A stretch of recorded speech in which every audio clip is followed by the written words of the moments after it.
Thank you. Thank you. Hopefully you guys can hear me okay. This is the first time in all these conferences, I've had to be mic'd up. So if I fluctuate, please give me a high sign from the back. Thanks for having us.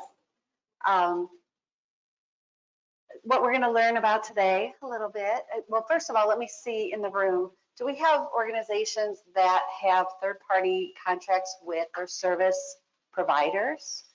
Curious to know. Okay. Service provider. Okay. And then how about organizations that have in-house service providers and nothing outside? Very good.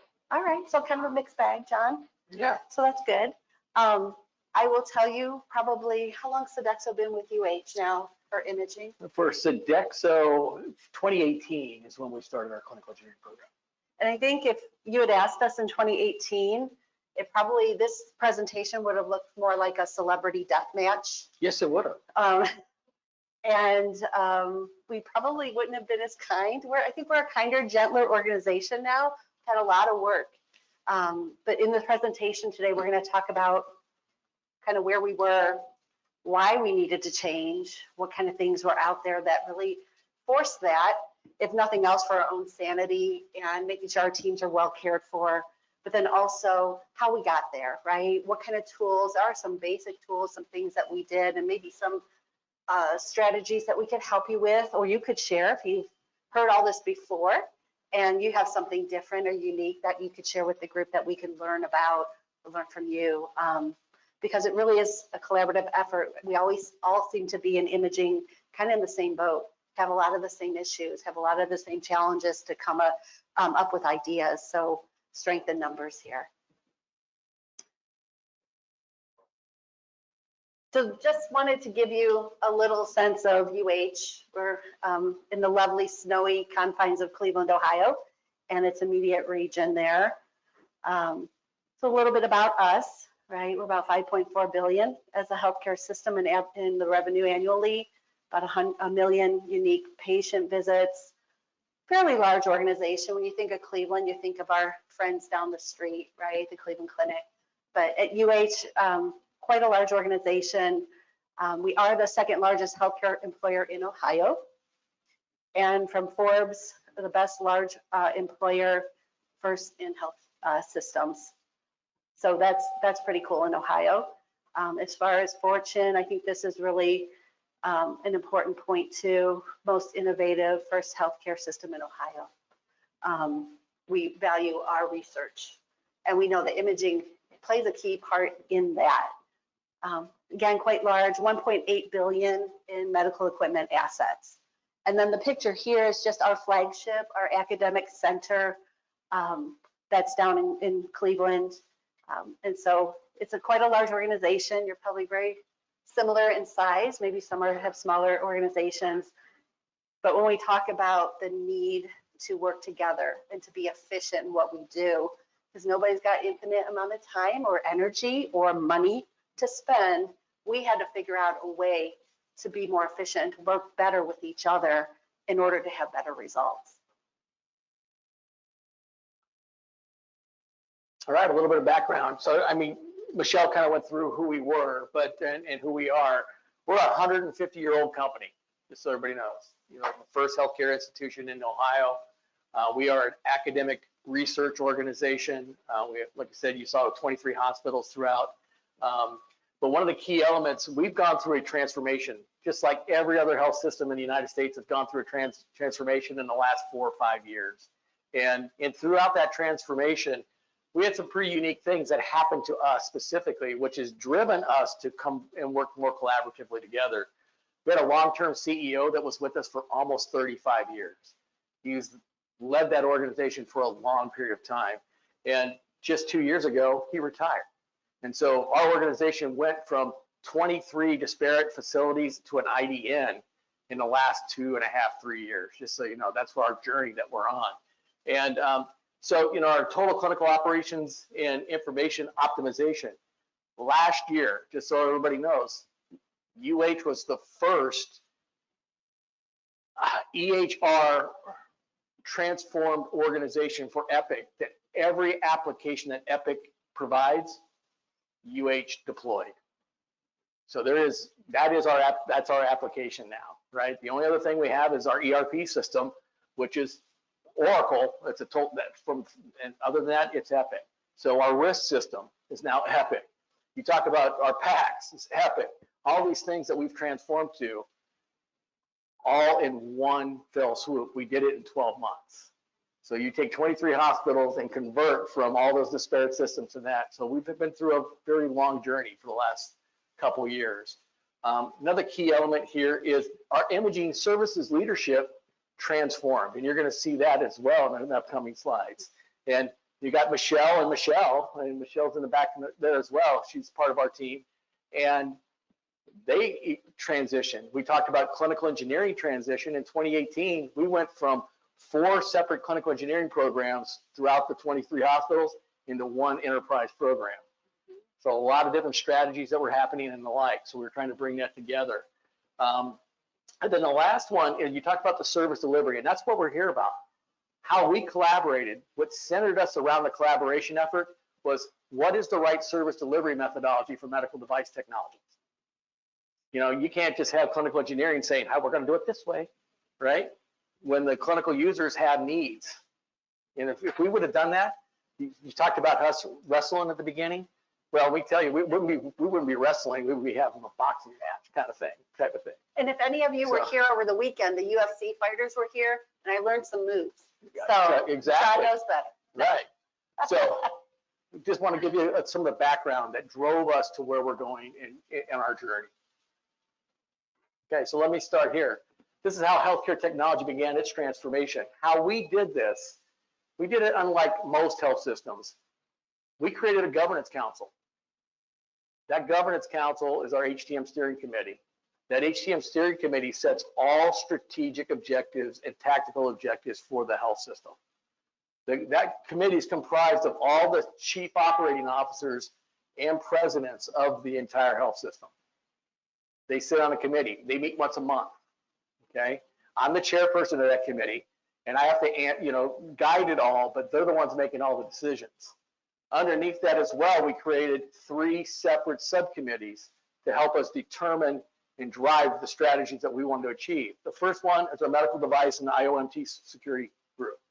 So everybody knows cybersecurity is the big issue, right?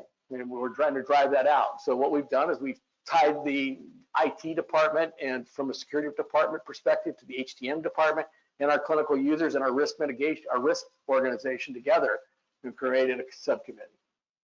That's how we're driving those strategies.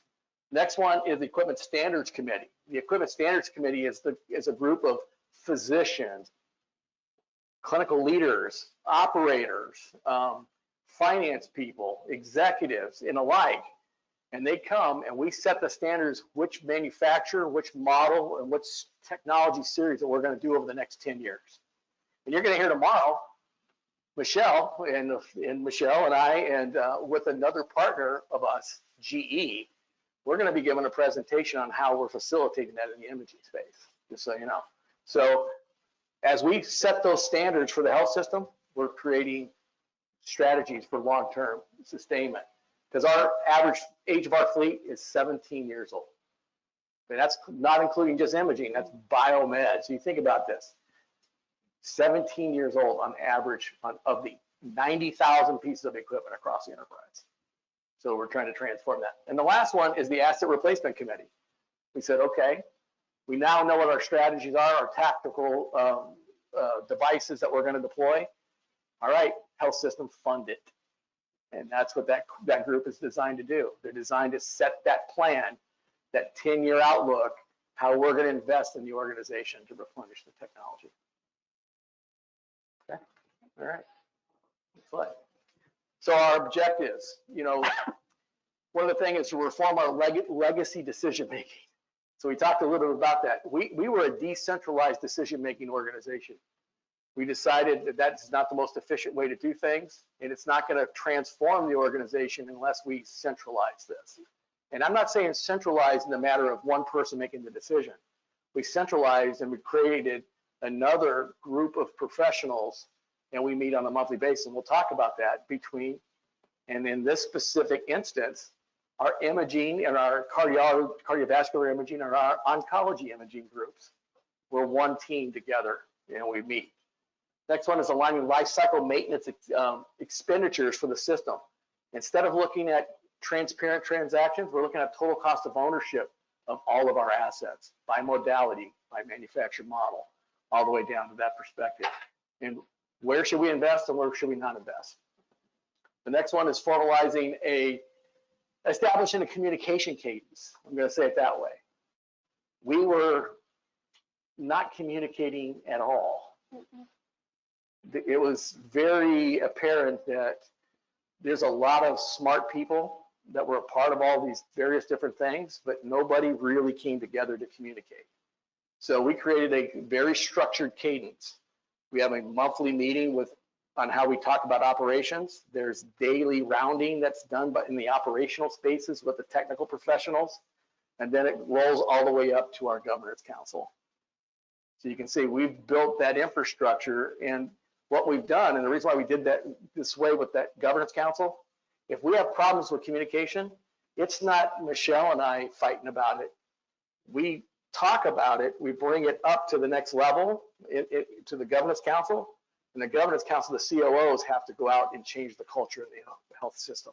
It's not her and I changing the culture, it's the ones getting paid to change the culture, Make sense? So that's kind of how we went about it. Next slide. So our transformation began from this perspective. Yeah, we started in 2018 as a system-wide clinical engineering program, but really this began in 2021. So we're only 3 years in, okay, of our journey. And, we defined those objectives and who's owning it. We went through some process redesign. We did some budget transactions, and this is the key. I mean, everybody knows where the money and the coffers are. Those are where the decisions are made, right? Those individuals don't want to be held accountable for somebody else's decision, right? So what we did is we identified who's responsible for what dollars, clearly delineated them, and then we executed that in our budgetary process. So now the decisions for repairs and maintenance on equipment doesn't have to be well, should I spend the money today or not? It's budgeted in a way that if that's the right service delivery strategy, we're going to spend the money to do it. Make sense? So we can keep our devices in the best state we can until we get to our capital replacement process. All right? Then So sorry. That's okay. One last thing I want to talk about is metrics. The other thing, I'm a geek when it comes to metrics. You can ask folks that have known me throughout my career. I want to show outcomes, okay? And so we measure and measure and measure. You're going to see in the appendix slides here, and we'll send this out to everybody who wants it, how we track that. We track it in a very disparate way. All right, and I'll turn it back. I didn't even touch this. Okay. So thank you, John. From the HTM perspective, this is what we were feeling and seeing on the radiology side in the clinical space. So we have some rogue slides going. Is it moving? Yeah. We had a VP in radiology for a couple decades. He retired. So we are in a place where there was a national search for a vice president, and we were very fortunate in the selection that was made by our senior leadership. So our VP of radiology services at the time, about 2 years ago, came on board. He's now the VP of Diagnostic Institute. See, when you do really well, right, you get pathology too, et cetera, et cetera. So, but he came on board and he looked at us, and I can remember I was fortunate enough to be part of the interview process, and I was telling him how I had 250 people. It's the only salaried person covering multiple sites. It's like, how do you do this, and how many hours are you spending, right? So it was a really restructure of our department. It was putting market directors in place, Michelle being our academic director, myself on the West Market, a counterpart on the East. And he also came in with non-obsolescence experience through his couple of previous organizations that he was with. That was what we needed. That was a huge trigger for us, because until then we were seeing a good 60% of our equipment being at or beyond end of service life. Can you all relate to that? Right? We came off of COVID. Nothing was being replaced during COVID. And so we were even in a worse way than when we went into COVID. We had 36 different vendors of all shapes and sizes across all our modalities. Really not very easy to cross-train techs that way, right? As staffing started to get tighter and tighter, we were struggling with being able to, hey, can you go over here to this site today? Or even that scanner that's next to you in the suite could be a different vendor. So we were really struggling there as well. Very inconsistent, as John mentioned, inconsistent workflows. My 4 hospitals that I have today were all acquisitions. So they were transitioned at some point in their life, but maybe some were not transitioned all the way, or some were not transitioned. You know, we had some on-site support, like we were talking about in the beginning. They were just part of the hospital team. We had some that had third party. We had some that only had OEM support. So we were such a mixed bag. And each of those hospitals worked like their own hospital. We didn't work as a system. And that was something that our new VP, you know, really demanded of our team. We needed to become a system because this wasn't sustainable. And again, other service lines, I don't know if anybody has felt this pain. Guess what? You walk around, I can remember being in an ODH inspection, going up to the OR, and I see this C-arm. What the hell is this, right? Whose is it? Oh, someone decided to buy one, unbeknownst to radiology, right? Or how many ultrasound units pop up, or just, it's a maddening process because you can't keep track. And I thought that was awful for me. Our physicist team would lose their minds, right? They just couldn't keep track of everything because we had other folks going and buying equipment. So this is just, it's really obviously very difficult to see, but this is our current state right now for imaging leaders, supervisor and up. And that's the restructure. Before it was a whole lot of mess. So that's where radiology was coming from in the clinical space. And really, I kind of took a year later than what John had, but when our team was then put in place in the very beginning of 22, that's when we started to really focus in on how do we systemize this? How do we work with the HTM team?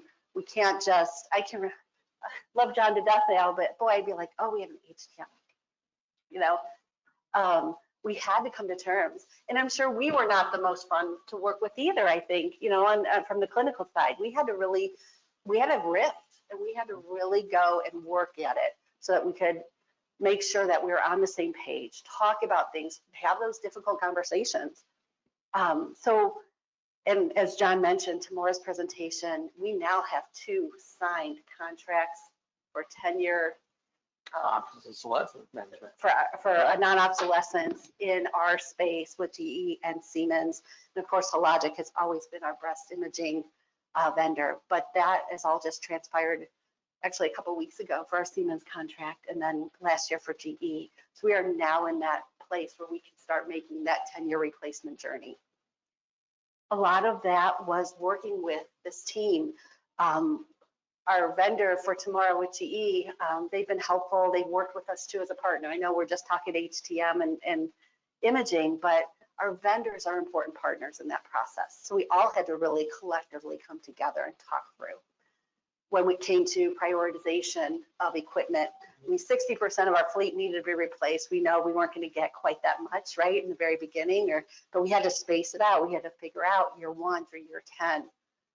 We prioritized based on DCM, based on the utilization. There was a lot of data, to John's point, involved with that, and trying to be really strategic about why would we replace the CT first? Why would we not replace this MR first? You know, could a site handle both replacements at the same time? All those important things. So, but it really required a lot of communication.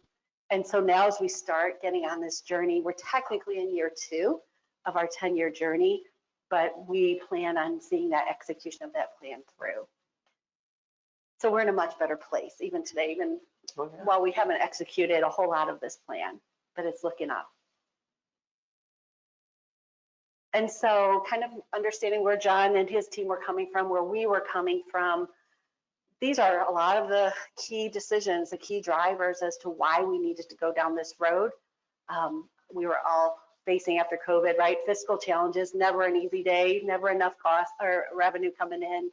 Our supply chain increases. Our toys and radiology are not cheap, right? We know we have older buildings in our system where code had to be upgraded, right? So construction costs were more. We need to tackle this because how we were working disparately wasn't working. Our legacy processes, we talked about this already, right? We kind of all just did our own thing. And John will talk about the center, the service line that we have in place now of how we all put our requests in for repair or our issues in the same way. Having our organizational transformations, right, in both HTM and radiology, new leadership, people that wanted to hear across the system. And frankly, we had to be the voice, right? We know radiology brings in a whole lot of money, right? So we had to say, we were to the point of saying, we need to replace this, or this is what you risk in DCM. Every day it's down, and get it in front of the right people. And you would think that'd be enough, but sometimes we kept going, what else do we have to say in order to make that happen? And then just addressing our service delivery challenges, right? Again, everything was old, can only get so much blood out of a stone, and planning for the non-obsolescence plan.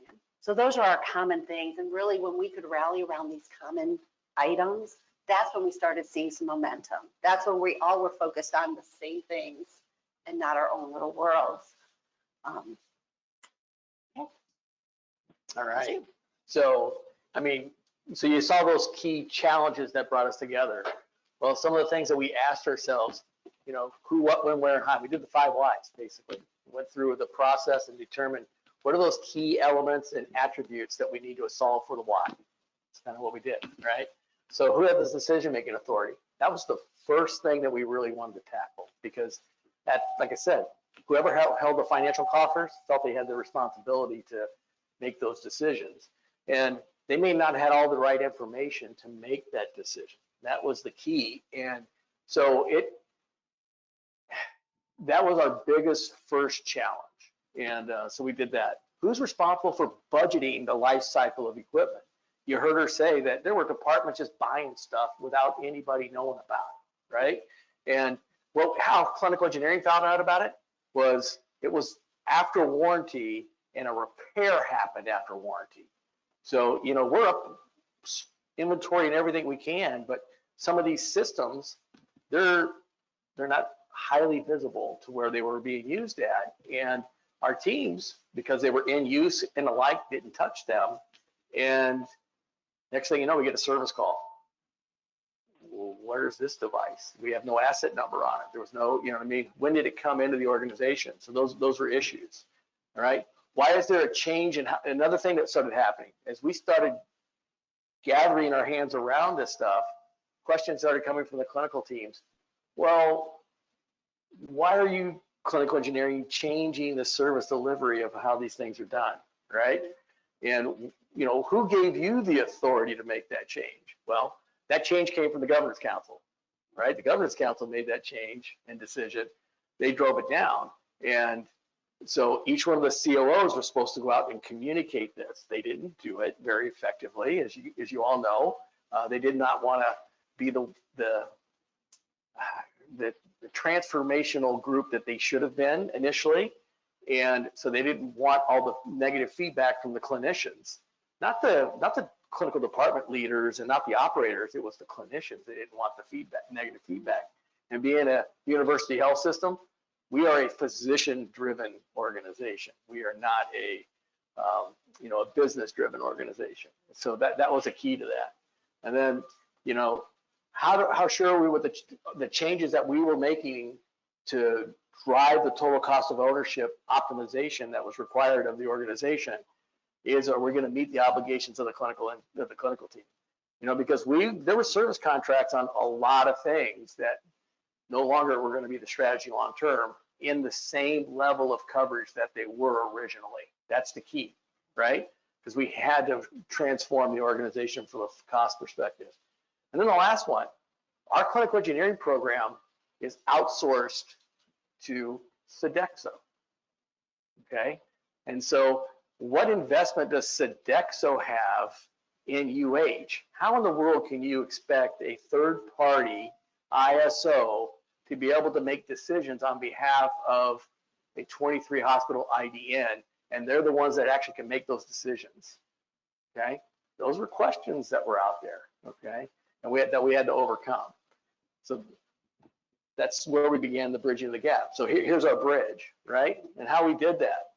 We talked about process change and educating everybody of the process change. We looked at our talent.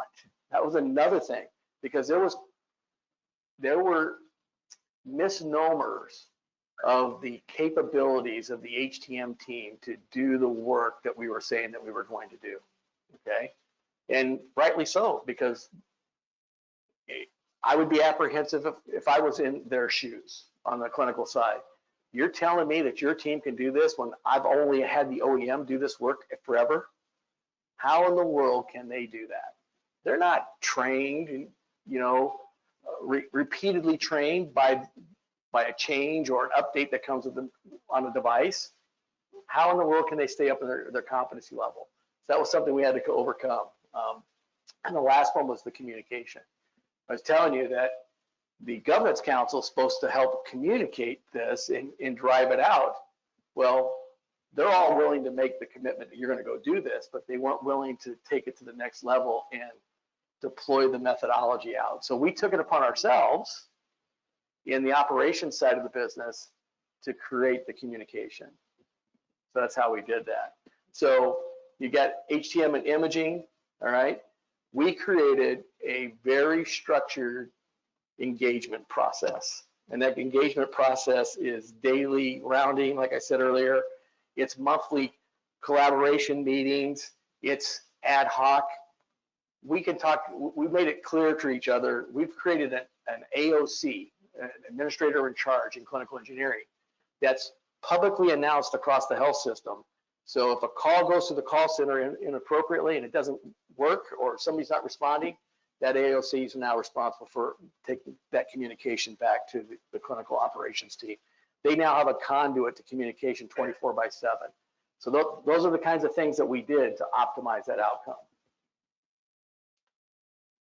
So how do we foster that? Like I said, we had monthly operational sessions between the clinical teams and HTM. We formalized the mutual business objectives. Every meeting that we have an agenda, but the agenda really comes down to talking. When we first started, it was very structured. We made it this because we weren't talking in the beginning. So how we went about this is we had a very disparate agenda. And we went by the agenda and we asked questions through the agenda. And then about 2-3 months later, John, quit asking that question. Okay, so let's change this a little bit, because we began to trust each other that we're going to be talking and collaborating. So now it's more of a collaboration session than anything. Yeah, we talk about outcomes, we talk about metrics, we talk about what the new technology is we're going to replace, which one we're going to move from this facility to another. We talk about all those tactical activities, but it's more of a dialogue. It's no longer it's a transaction on a list that we're trying to manage, because we trust each other to communicate more effectively. It's no longer an afterthought. I think that's the other thing when we had new sites, because we're still short with staffing, but we still continue to build new sites. And HTM is the partner with us, right? Not just, oh, I got to let John know we bought this, or right? Those conversations happen so much more up front, because we have the ability to meet up, to call each other, to talk, and be open about tough conversations sometimes. But it's so much better. Much better. So there's this third line down. This is the most important one of it all, to be honest with you, because we're all the same organization. Mm-hmm. Now, we love each other because we're in the same organization, but it's creating a true communication cadence with all of our suppliers, because our suppliers was in there trying to drive a wedge in between us. Every minute of the day, the vendors did not want to have this collaboration effort happen. You gotta get away from that speaker. They wanted to make sure that they still had the upper hand. And so what we did is, let's mitigate that. We created a quarterly business reviews with every single vendor. And we drive the agenda. not them. So most of your vendors want to have a quarterly business review with you, right? And they want to come and present what they've done in the quarter and the whole works. It's a part of that, but we set the agenda and we give them their time to talk about that. And it's our meeting with them. So we flip the table on them. That's kind of how we went about it. And it's helped. Now the vendors now understand that we are in alignment. We are synergized in strategy because we're both telling the vendor at the same time, this is what we're expecting from them. Does that make sense to everybody? That was a big change. All right. And then another thing we did is we created some tools, and that's down here to make it easy for everybody to engage. You know, we have a CMMS system that's a little antiquated, I'll say it that way, but it does capture all the data. It is very easy for us to manage the inventory, which is good, and the like. So what we did is we brought some other external tools into it, Power BI and some other things. So now we have dashboards that everybody can see whenever they need to see it, what's the status of technology. So we did that. We created a call center. So we have a call center that's a 24/7 call center for all calls, no matter what it is. If it's any device issue, no matter what modality, what biomedical device, whatever, that 24/7 call center now fields all calls. Now we don't have to worry about somebody trying to get a hold of a shop, because we have 16 service centers across our vast organization, and we have field service teams as well. And making sure that everybody gets the call that's supposed to get the call. Calls were going directly to them, so we created a call center. And the last one we did is part of that organizational structure back to the equipment standards. We merged the VP of diagnostic services with me in HTM. We're the chairs of that committee now. So each one of us now have the visibility across all the capital needs that are across the organization, so we can do capital planning. So that was a transformational change. Next slide. No, you didn't mention it, but the celebrating successes, we actually do now, again, celebrity death match I too, forgot about that. actually having events where we go. And we've gotten to know John and his team over the course of the last couple of years so well. Right. So it's not like, oh my gosh, I got to go do that, right? We enjoy having the time. Yeah, go out and have dinner, have Yeah. get together, we'll pick a venue, go to have dinner and collaborate and have drinks, or go to a hockey game or whatever it is. I mean, it's just what we do now between the two groups to bridge that gap. And that's what it's all about. Okay. So we welcome your feedback to our thing, but we have a couple more slides we want to share with you in the deck if you go. I mean, this is Appendix A, and it's how we do our service delivery planning. Okay. We have a very structured process. If we have a technology that was under a service contract before, and now we're changing that service delivery process, we actually sign a contract with the radiology team on agreeing that this is the next service delivery. We write it down. And the reason why we write it down is I've got 120 engineers across the health system. I want to make sure they all know exactly what we committed to, so they can drive those outcomes. So it feels the same as if we were an outsourced product that they were used to. Yes. Sir, SLA.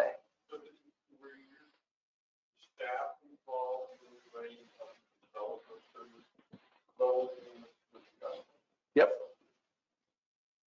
So there's a conversation that happens. So a director of one of the sites has a piece of equipment that's coming off a warranty, or a service contract expiration's happening, or maybe it was never even covered, because we found those too.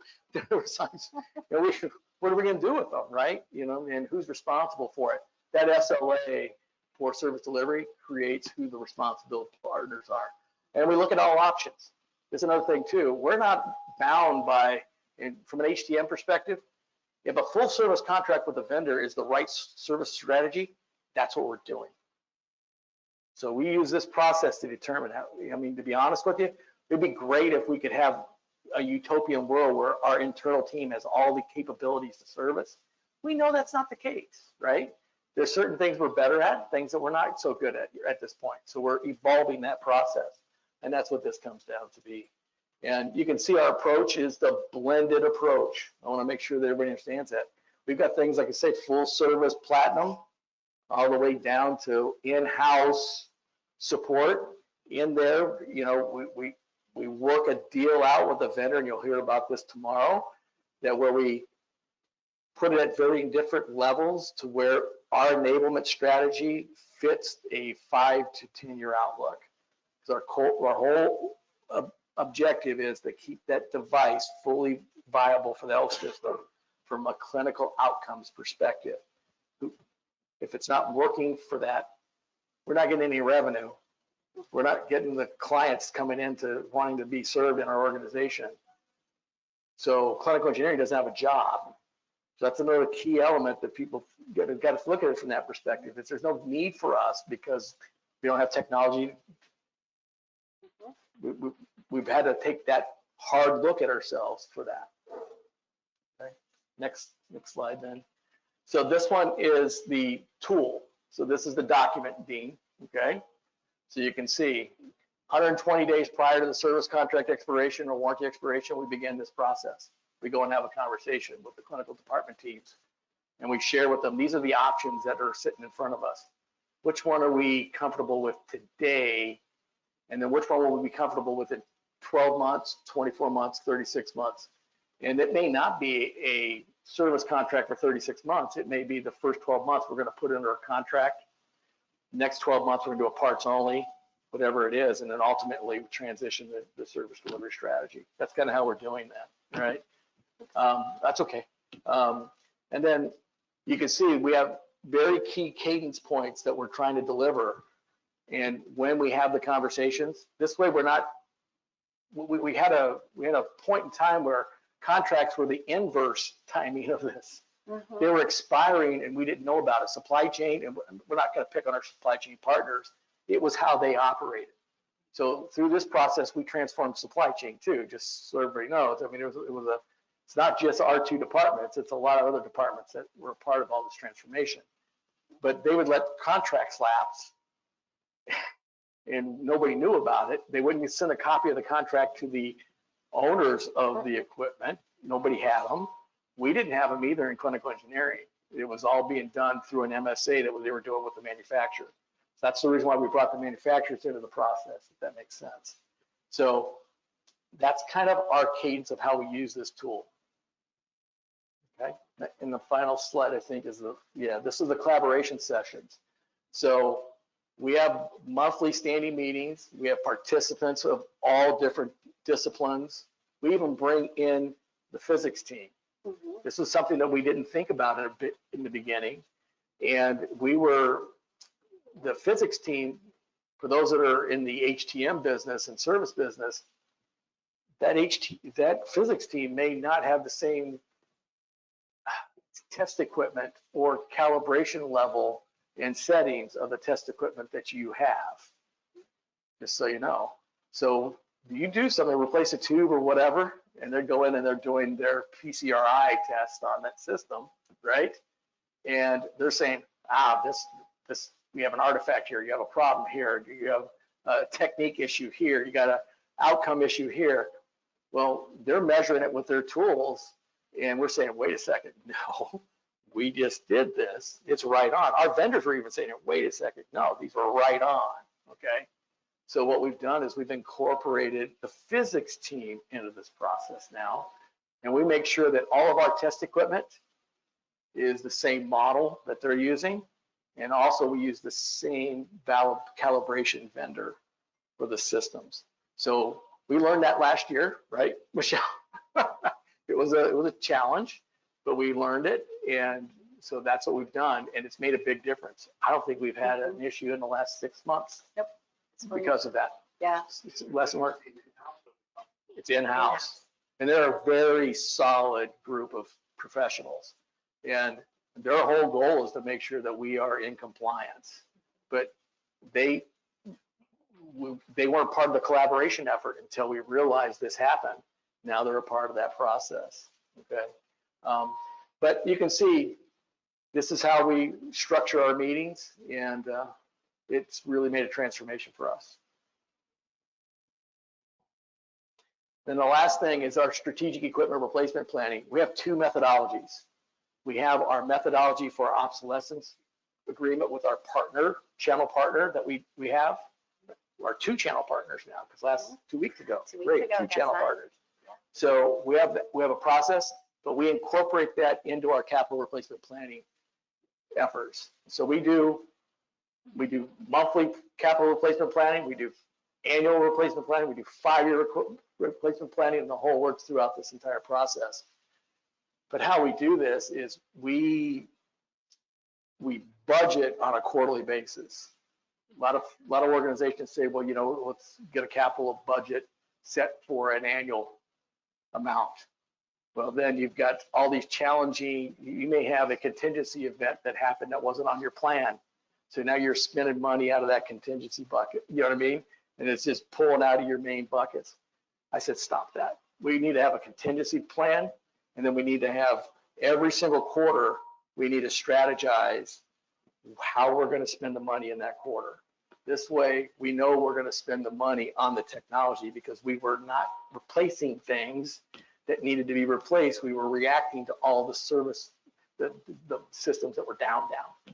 So that's kind of how we went about it. So we have a quarterly process, and it goes back to that asset replacement committee, and they're the ones allocating the funds every quarter. And then we track it right here. And we track the installation, the ordering, the technology assessment, the ordering, the selection, the installation, you know what I mean? The technical and clinical acceptance, those are all part of that process. And then when we all sign off, okay, the warranty starts, and we move forward. Yeah. Hmm?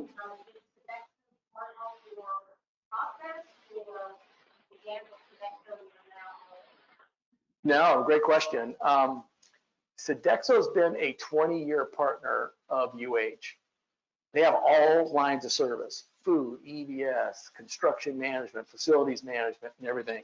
Clinical engineering was the last one added back in 2018. So UH and Sodexo have an 11-year strategic agreement that went into effect last year, just renewed for 11 more years. So Sodexo is HTM. HTM is Sodexo. That's kind of how we look at it. So from an organization perspective, all of our staff, our technical staff, except for 3, are all UH employees. Okay, so they get their paycheck from UH. Just the supervisory and the support team and the technical support teams are from Sodexo.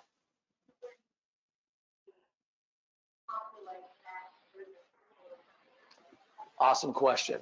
So, I mean, what we've done is it's been hard to get people in the technical ranks. I think everybody knows. We created our own cadet program. And that cadet program is designed to take individuals that have the aptitude to grow into being a service engineer. And we put them through an 18-month OJT process. And also, they have to go to college full time. Okay, so we also have them, and we pay for them to go to school through this process, through the College of Biomedical Engineering. And we also have 3 local, and because we have 3 local, 2 community colleges that have biomed programs, plus because we're university hospitals, we're a part of Case Western University. So that biomedical engineering program, design program, and their master's program, their bachelor's and master's, we pull from that and we use them in their internships as well. So we're funneling people into our program that we are developing because we want them to be a part of our product. When we did that, so we were talking earlier today, our turnover rate in clinical engineering is less than 2%. The only people that are leaving are people who are my age. They're retiring out. Yeah.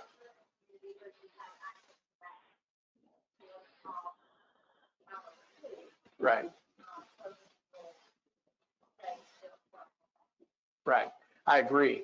But there are mechanisms for that, and we'll talk. I mean, let's connect afterwards, because, I mean, there in West Virginia, we could be able, because of proximity to where we're at, there are a lot of folks that, most of my employees, they don't live in the cities proper, you know, in Northeast Ohio. They all have farms, and, you know, they're all out and about in the rural areas. So, but we can talk, I can talk to you about that. Yeah. Oh, yeah.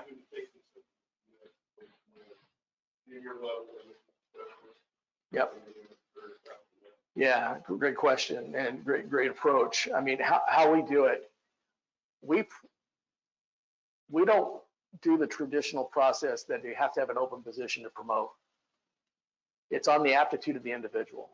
So if that individual wants to take the onus to grow their career and do whatever, we put them on that path. We assess them. We have 2 sessions a year. We develop their development plan, their training plan, and we embark them on that journey. That's kind of how we do it. And, you know, we could take a biomed tech, or I'm going to even go earlier than biomed tech. We also, another department within HTM is portable equipment management solutions. Okay, we have a PIMS program. That PIMS program is a bunch of MERTs, as we call them, equipment control techs. They move beds around, they set par levels for infusion pumps, SCDs, low-end medical devices. So they get acclimated to the medical equipment. We take these folks that don't even have a degree or just out of, you know, graduating high school, or maybe don't even have a GED. We get them through a GED program. We're doing everything in our power to bring people into our career field, just because of where we're at in our career field. And we put them in that level of role. We put them through the process. Then they join and they get in the cadet program. If they have the aptitude, that's how we determine who has the aptitude. And we put them in the cadet program. And in the cadet program, as they're going through, we don't just have work on biomed devices and the like. We rotate them through every device category. We put them in the general biomed. We put them in lab. We put them in imaging. We rotate them through so they can get a taste of where they want to have their career go to. And then we build their growth plan based on that. And if you were a seasoned BMET, let's say you're been in the business for 25 years and I'm just stagnated. I don't want them to leave us to go find something else to get spark their interest. We'll give them a different modality to go into. It's kind of how we do it. And just because we want to keep them, that talent, we don't want to lose that talent.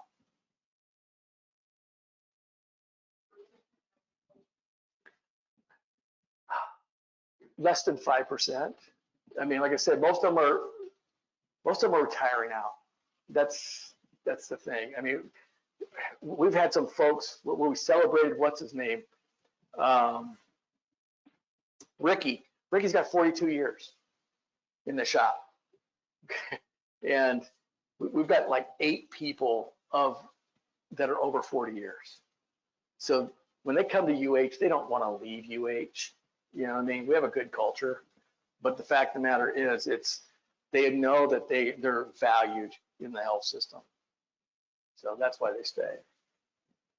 How does your system approach the disparate ownership, if you will, right?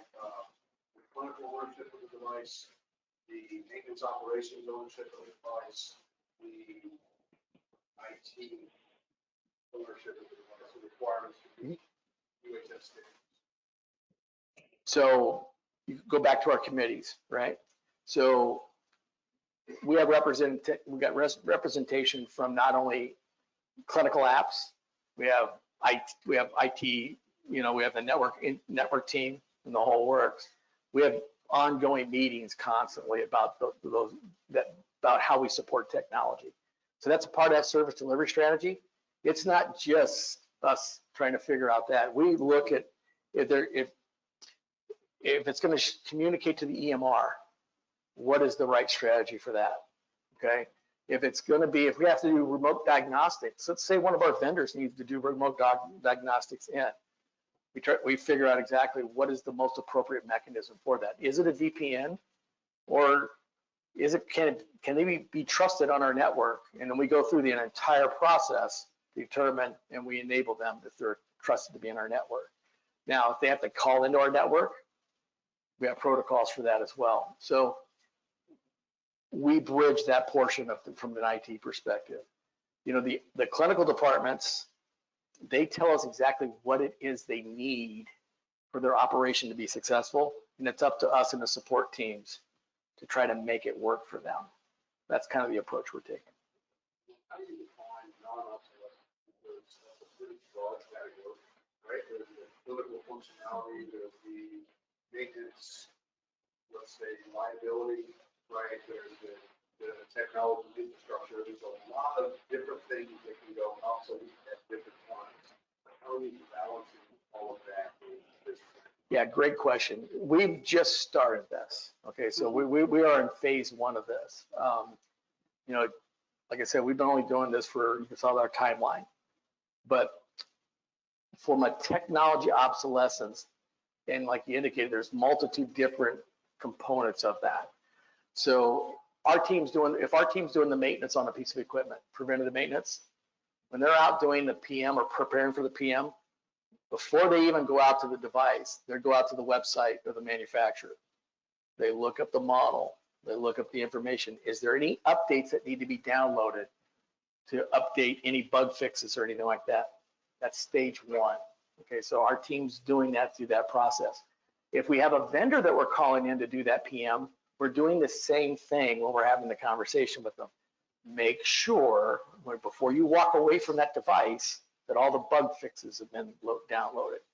We found where we've had that missed, and that's in our process of improvement.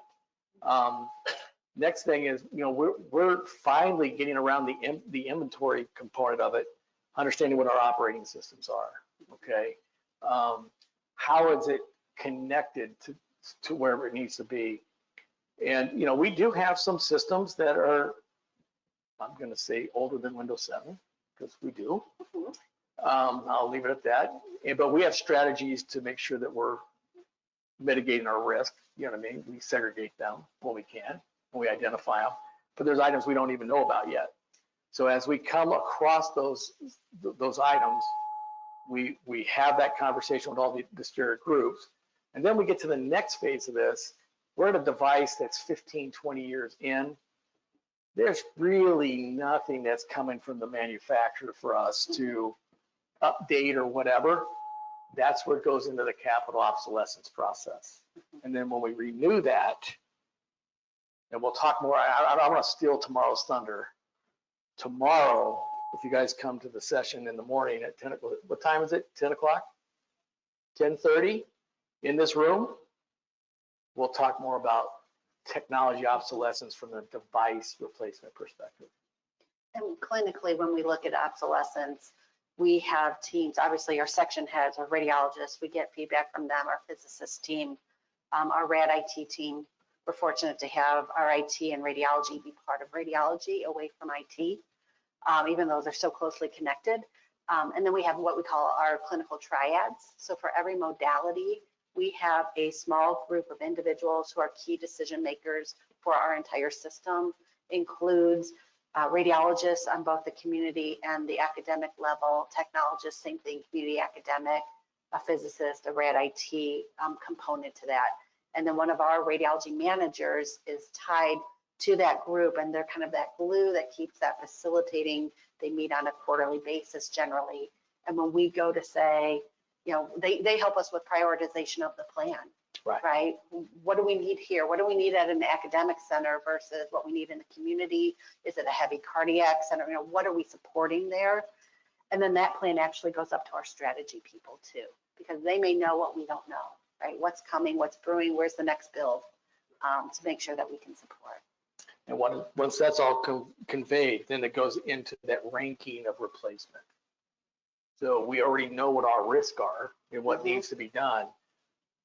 That risk rating goes up to them, and we let them help us allocate the, you know, what's next on the agenda. Any other questions on this? I'm going to put the QR code back. Oh, yeah. If I'm going the right way, in case you need that. There you go. Yeah.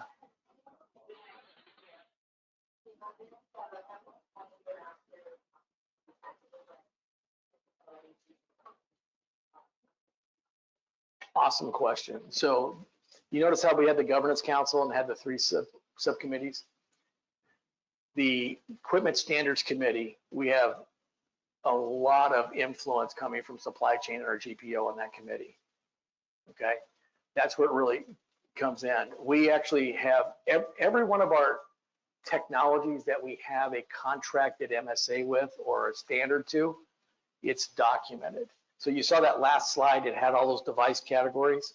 We have a similar thing. We're doing this in a smart sheet, just so everybody knows. It's just a simple smart sheet tool that we've used, and it doesn't cost much to use.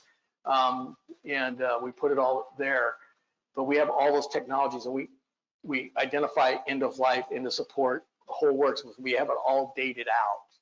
And so when we plan for our next standards committee meeting, one of their agenda items is to talk about the GPO commitments and the whole works.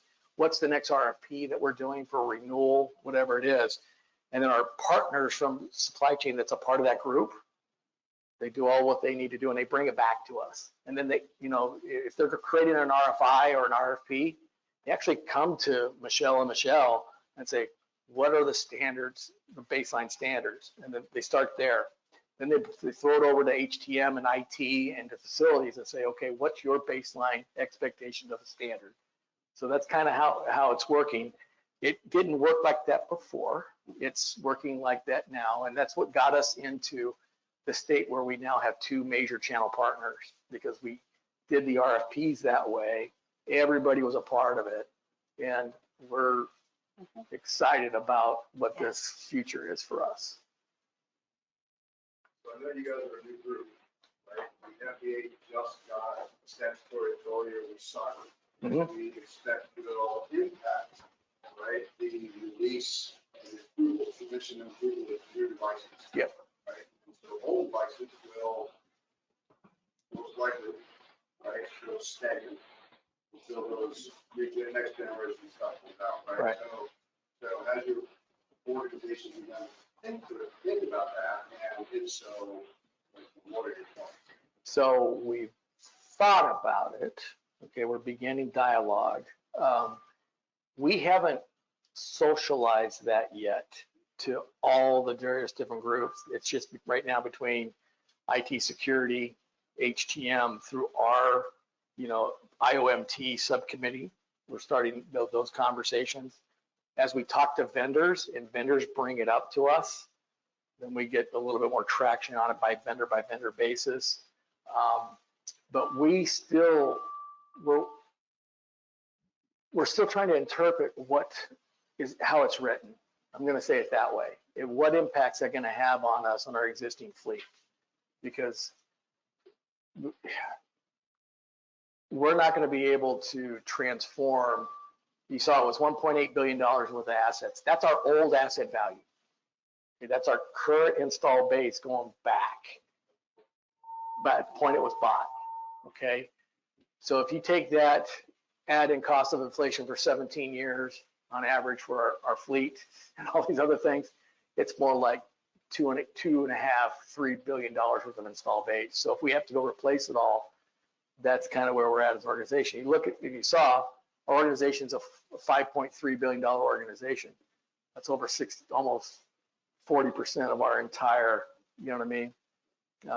revenue that we bring in. So we're going to be very deliberate in how we go about creating a strategy on that.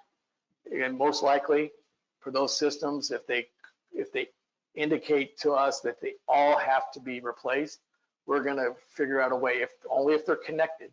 That's how we're going to look at this. If they're a connected asset and we're talking direct connected, not through some other median device, then we will segregate that from our network and gain control of it that way. Yep.